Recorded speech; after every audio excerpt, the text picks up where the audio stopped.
Muy buenas tardes, soy Wilmer Rodríguez, mecánico. Antes que todo me gustaría que siempre me siguieran en TikTok, igual en YouTube, se suscribieran al canal de YouTube.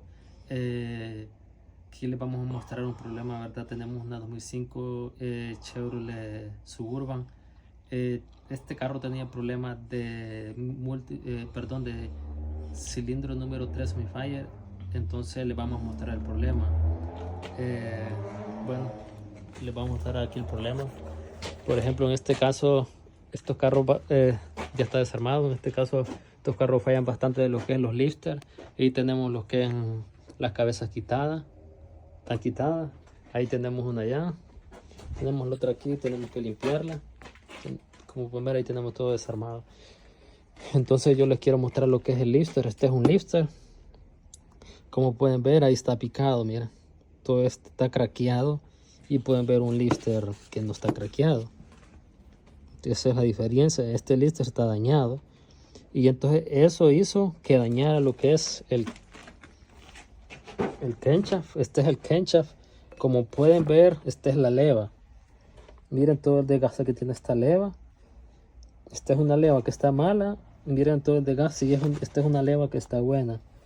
Como pueden ver, ahí pueden ver la diferencia. Mira, una leva que está sana y hasta que cuánto desgaste tiene todo ese canal.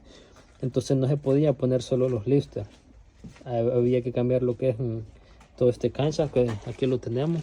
Aquí está nuevo, miren, está nuevo. Y aquí tenemos lo que es los lifters, que los vamos a poner nuevo también. Y vamos a poner nuevo lo que es el head gasket, que lo tenemos aquí.